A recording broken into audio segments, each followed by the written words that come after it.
मैं किसान भाइयों के लिए आज एक और नया महत्वपूर्ण सूचना लेकर आया हूँ। ये एग्री स्टेक के बारे में है। जैसे हमारे पास जॉइंट अकाउंट था, जॉइंट खाता था जिसमें मेरा भाई-बहन सभी का नाम था। तो और जैसे मैं लंबरदार था, तो मैं अपना ही रजिस्ट्रेशन कराया हूँ ज़मीन में। तो अब इसके साथ-साथ मेरे परिवार में जितने भी सदस्य का है नाम खेत में, पर्ची में, तो उसका भी रजिस्ट्रेशन सेम करना है। मतलब संयुक्त खाता आपका भी कोई लंबरदार है जिसका रजिस्ट्रेशन हुआ है, उनका साथ-साथ परिवार का भी करना है।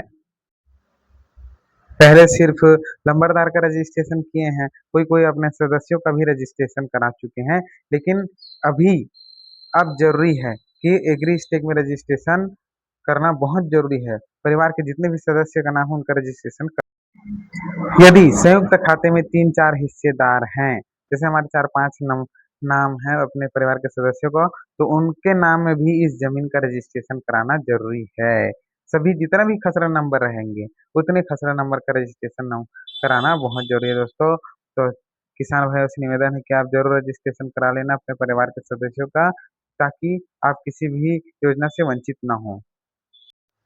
यदि सभी संयुक्त खाता धारकों का एग्रीस्टेक पंजीयन पूर्ण नहीं होगा, तो आगामी धान उपार्जन एवं अन्य शासकीय कृषि योजनाओं का लाभ प्राप्त करने में कठिनाई हो सकती है। तो सुनिए किसान भाइयों से निवेदन है कि आप ज़रूर अपने परिवार के सदस्यों का एग्रीस्टेक में रजिस्ट्रेशन करा लेना।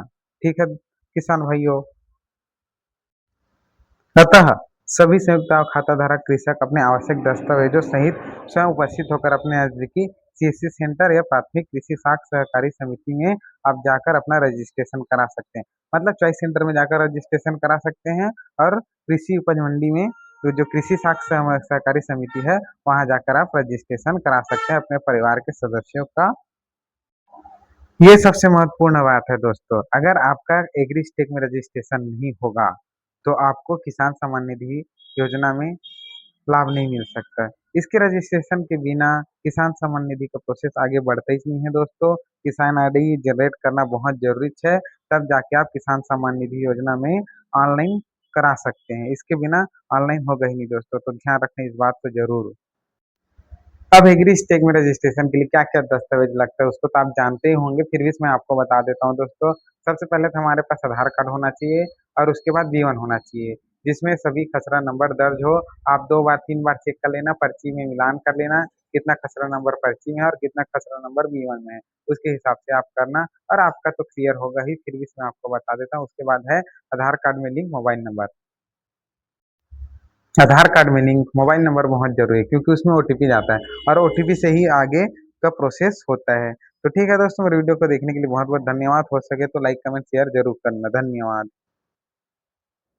वीडियो देखने के लिए बहुत-बहुत धन्यवाद दोस्तों। मैं आपसे एक रिक्वेस्ट करता हूँ कि मेरे इस क्यूआर कोड पर जैसे भी हो अपना ₹5, ₹10 जैसे भी हो मुझे भेज देना। मुझे पैसे की बहुत ज़रूरत है। आपका एक छोटा-सा हेल्प मुझे बहुत मुश्किल तकलीफ से बचा सकता है दोस्तों। थैंक यू सो मच दोस्तों।